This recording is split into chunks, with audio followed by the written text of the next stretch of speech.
YouTube channel Lex Consilium Foundation की तरफ से आपका स्वागत है। मैं major general Nilendra Kumar playlist इनसे मिलिए मैं बात कर रहा हूं आगे प्रिंसिपल इंद्रजीत सिंह जी से।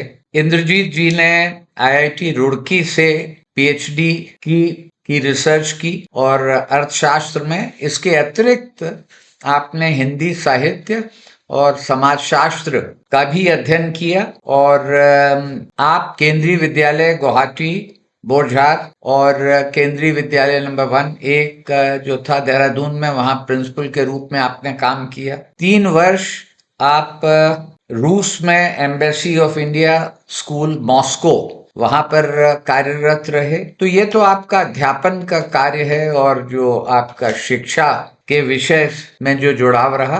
लेकिन यहाँ पर हम बात कर रहे हैं, आपने अभूतपूर्व कार्य किया है, प्रशंसनीय। और वो जो आपका शोध कार्य था, रिसर्च था, और हिंदी साहित्य के प्रति अनुराग, ये दोनों का मैं खुलासा करूंगा। तो फिल्म के क्षेत्र में भारतीय संगीत, शास्त्रीय संगीत और जो काव्य है, कविता है, गीत है, उसमें आपने कवि शैलेंद्र के ऊपर बहुत शोध कार्य किया और उसमें आपने किताबें लिखी। उन किताबों को आप यहाँ पर देख सकेंगे, इस वीडियो में उनका विवरण रहेगा। और उसके अतिरिक्त आपने हिंदी साहित्य अकादमी के साथ एक तरह से मुहिम की, एक अभियान चलाया।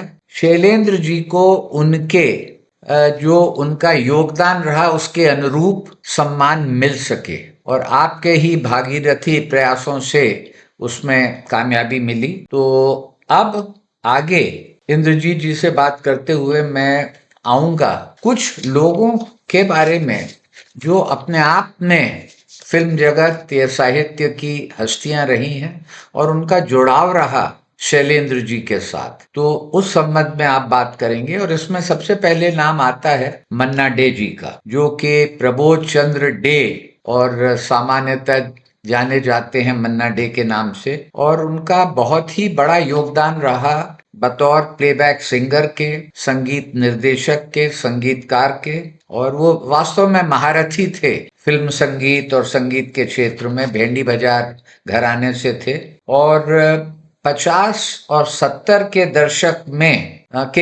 में उन्होंने मूलतः कार्य किया। पद्म भूषण से सम्मान से भी उनका सम्मान हुआ। बाबा साहब फाल्के अवार्ड मिला 2007। और जहां तक शैलेंद्र जी का ताल्लुक है मन्ना डे से, तो कुछ फिल्में जो बहुत ही दृष्टि से उल्लेखनीय हैं उनमें है नाम श्री 420, चोरी चोरी, दिल ही तो है, मेरा नाम जोकर, परवरिश, तीसरी कसम, अब्दुल्ला इत्यादि। तो इस परिचय के साथ अब मैं इंद्रजीत जी से आग्रह करूंगा कि वो बताएं कि इन दो महान हस्तियों ने किस तरह उनका जो एक साथ रहा, सामीप्य रहा, और उससे भारतीय फिल्म जगत को क्या फायदा हुआ। नमस्कार सर, जय हिंद। आपके माध्यम से जितने दर्शक मेरी बात जान पाएंगे तो मेरा सौभाग्य है, और आप इतना सुंदर आयोजन करते हैं तो उसके लिए मैं आपको बधाई साधुवाद देता हूं। और हम तो हमेशा ही जितने सेना नायक हैं, आप खुद सेना के इतने बड़े अधिकारी रहे हैं, तो हम लोग तो हमेशा ही नतमस्तक रहते हैं आप जैसे विद्वानों, आप जैसे।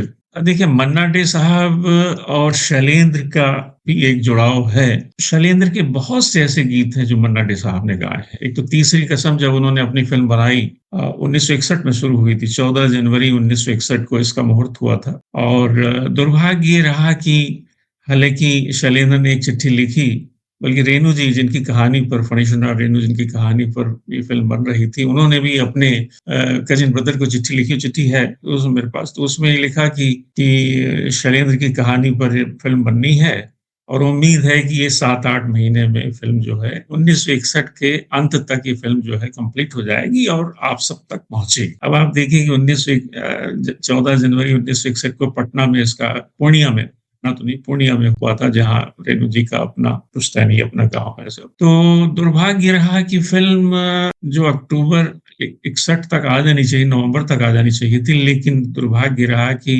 1961 भी गुजर गया और उसके हीरो हीरोइन ही नहीं तय हो पाए कि उसमें कौन काम करेगा, क्योंकि जी। फ़िल्म लाइन जो है वो एक अलग होती है। गीत लिखना देखिए आसान। शैलेंद्र जी का जो फ़ील्ड था कि भई एक सिचुएशन दी जाती थी, कहानी बताई जाती थी, कहानी सुनाई जाती थी, उसमें एक सिचुएशन दी जाती थी कि भई ये इस सिचुएशन पर आपने, और उसके साथ-साथ देखिए एक मुश्किल काम देखिए, कविता में और फ़िल्मी गीत में बहुत बड़ा अंतर हो। अंतर है। कविता लिखने में आप स्वतंत्र हैं। जी। अब जैसे एक बच्चा जा रहा है, जिसको स्कूल में होना चाहिए, वो सड़क पर एक तरह से माँग रहा है, तो आपका कवि हृदय जो है, तुरंत जो है कुछ 4 लाइनें लिख दे। या निराला, वो तोड़ती पत्थर देखा मैंने उससे इलाहाबाद के पथ पर।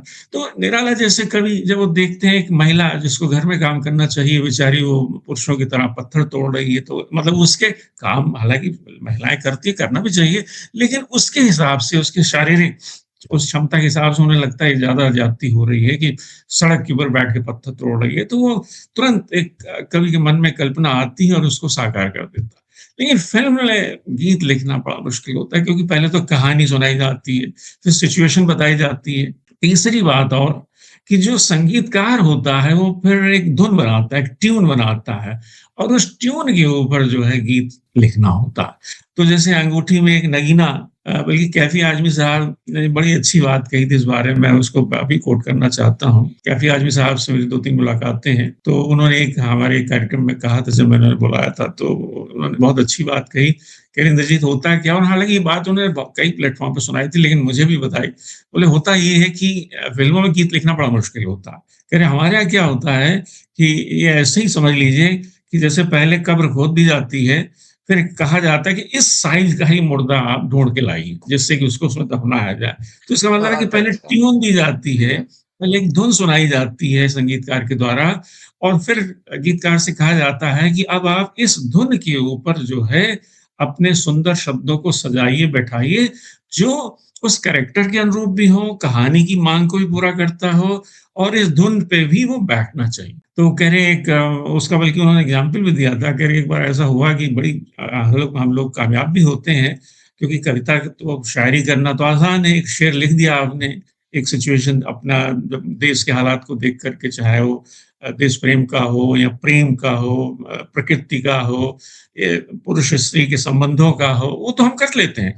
लेकिन जब फ़िल्म में होता है, कह रहे हुआ क्या था कि एस डी बर्मन ने एक बार मुझे एक धुन सुनाई, और कागज़ के फूल के लिए मुझे गाना लिखना था, और मैं उस ट्यून पर गाना जो भी पहले 2 लाइन लिखूँ, और बर्मन दादा को पसंद नहीं आया, एस डी बर्मन साहब को। कह रहे फिर थोड़ा मैं बैठा रहा उनके साथ, फिर दोबारा 2 लाइनें उनके लिखी, वो बात बनती नहीं, और बर्मन दादा को पसंद नहीं आता था कि जो मीटर है और जो ट्यून है उसके ऊपर वो लाइन बैठ, तो उन्होंने फिर थोड़ा-सा कह रहे कि हम मुझसे बड़े थे, लेकिन हम उम्र भी थे। तो उन्होंने कहा, "अरे! कैफ़ी साहब आज रहने दो, कल देखना, हो सकता है तुम्हारे मन में कल ये बात आ जाए।" तो कैफ़ी साहब ने कहा, "नहीं, नहीं दादा, मुझे एक मौका और दीजिए, मैं थोड़ी देर और ट्राई करता हूँ, क्योंकि कल पे टालना ठीक नहीं है, जो काम आज हो जाए वो बेटर है।" कह रहे फिर उसी धुन पर संयोग से वो एक गाना मैंने लिखा, और वो गाना बड़ा कामयाब हुआ।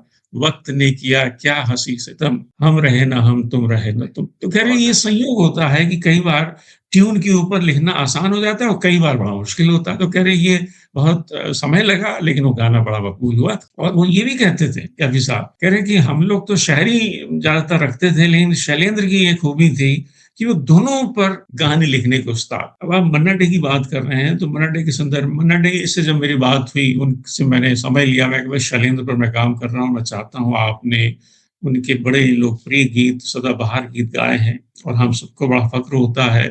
पूछो ना कैसे मैंने रैन बिताई, मेरी सूरत तेरी आँखें का जो गाना है, उसको सुन कर के मन भीग जाता। तो वो कह रहे हाँ, देखिए उन्होंने भी कहा कि इंद्रजीत आप बिल्कुल ठीक कह रहे हो, क्योंकि जो गीत आज लिखे जा रहे हैं, और जो उस ज़माने में जो शैलेंद्र का जो ज़माना था, जिसमें शकील बदायूनी और मजरू सुल्तानपुरी साहिर वो थे, वो जो गीत लिखते थे आज के दौर में, कह रहे मैंने तो अब वो गाना भी छोड़ दिया है, और आज के गाने सुनना भी छोड़ दिया है। मतलब वो उनका अपना ये एक वो तकरीबन ये था। किस साल में आपकी उनसे मुलाकात हुई?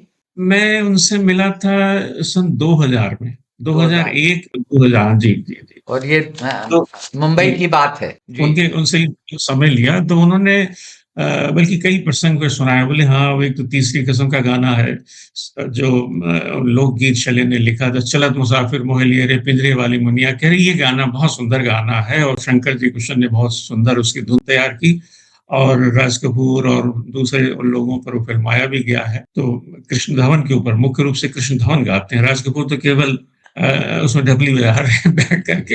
ये भी देखिए ये शैलेंद्र बासु भट्टाचार्य का कमाल है कि हालांकि बड़ा हीरो होता है, हमेशा कहता है भाई मेरे ऊपर फिल्माओ, ये गाना जो है मैं हीरो हूँ, फिल्म का हीरा बन तो मैं हूँ, इस कहानी का नायक मैं हूँ।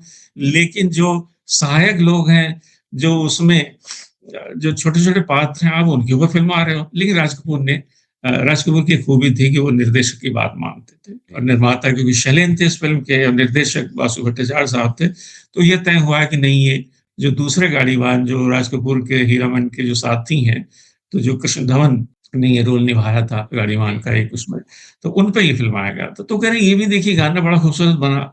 इसके अलावा उन्होंने कहा कि देखिए प्यार हुआ, इकरार हुआ जी, ये गीत जो है लता जी और मैंने गाया था, ये भी बड़ा हिट हुआ और आज दूसरा एक और गाना हुआ था, ये रात भीगी-भीगी, ये भी चोरी-चोरी फ़िल्म का है।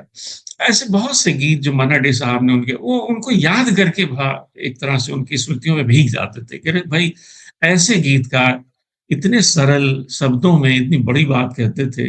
अब वो कहते दिल का हाल सुने दिलवाला, सीधी-सी बात न मिर्च मसाला। कह रहे बड़े सरल शब्दों में जी, जो समाज में अन्यायी व्यवस्था है, एक पूंजीपति है, कह रहे वो गाना भी ऐसे ही दिखाया गया है कि वो एक बड़े बंगले जो उसमें पूंजीपति रह रहा है, उसके सामने जो है जो झुग्गी-झोपड़ी वाले लोग रह रहे हैं। अब वो रात को गाना गाते हैं अपने मनोरंजन के लिए, लेकिन वो जो बैठा हुआ है बंगले के अंदर वो आगे नाराज़ होता है। तो कह रहे देखिए ये भी है कि वो असमानता के ऊपर ही शैलेंद्र ने गाना लिखा और बड़ा खूबसूरत गाना था। बहुत तो इस अच्छा, तरह से बहुत अच्छी बहुत बात अच्छा। थी उन्होंने मन्ना डे जी, साहब ने कहा। और मराठी साहब ने तो बहुत ही नीरज के बहुत से गाने, साहिर साहब के बहुत से गाने और उनको भी दादा साहब फाल्के मिला मन्ना साहब को। ए भाई ज़रा देख के चलो नीरज जी का गाना है, जी, वो उसी फ़िल्म का है जो शैलेंद्र की आखिरी फ़िल्म थी मेरा नाम जोकर। जी, उसमें शैलेंद्र के 2 गाने थे, जीना यहाँ मरना यहाँ, इसके सिवा जाना कहाँ, जो मुख्य यही गाना था जी, जिसकी वज़ह से उनको याद किया जाता है। और वास्तव में एक सर्कस के लिए भी ये गाना है जी, और उसके साथ-साथ जो है जो इस जीवन में हम रहते हैं तो आप जहाँ काम करते हैं तो आपको लगता है यहीं रहना है।